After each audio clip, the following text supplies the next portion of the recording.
Hello बच्चों, let's see the question. The question says first, right the truth table of the logic gates marked P and Q in the given circuit, and second, write the truth table of for the circuit. So ये यहाँ पे हमारा logic gate दिया हुआ है.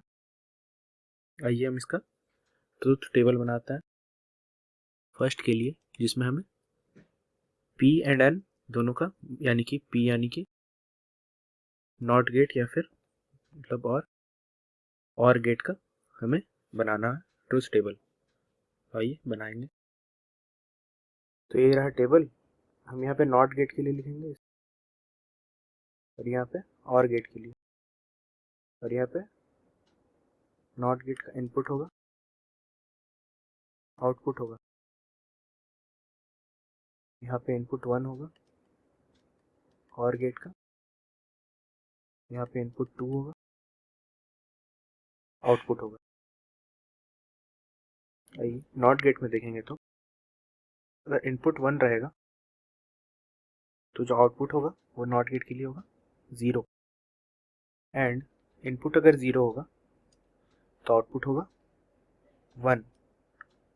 और gate के लिए देखें तो इनपुट अगर 1 होगा, इनपुट 1 अगर 1 होगा और इनपुट 2 अगर 1 होगा तो आउटपुट होगा 1.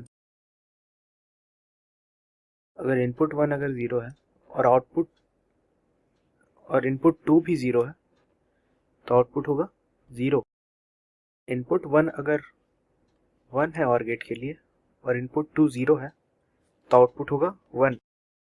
और अगर इनपुट 1 0 है और इनपुट 2 1 है तो जो आउटपुट होगा वो तब भी 1 होगा. आइए सेकंड में कहा है हमें truth table for the circuit. इसका मतलब हमें इस सर्किट के लिए, इस पूरे सर्किट के लिए हमें ट्रूथ टेबल बनाना है. तो अब देखते हैं truth table for the whole network.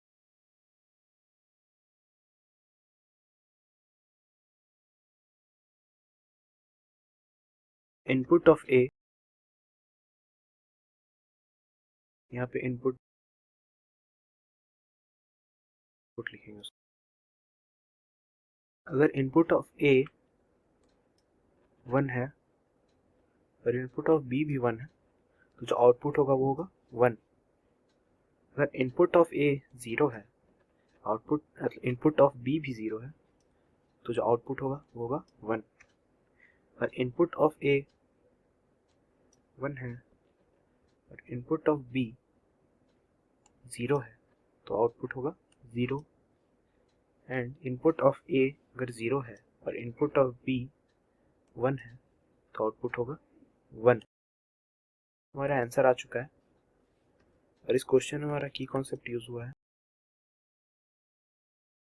Logic gates. तो hope you understood it well. All the best.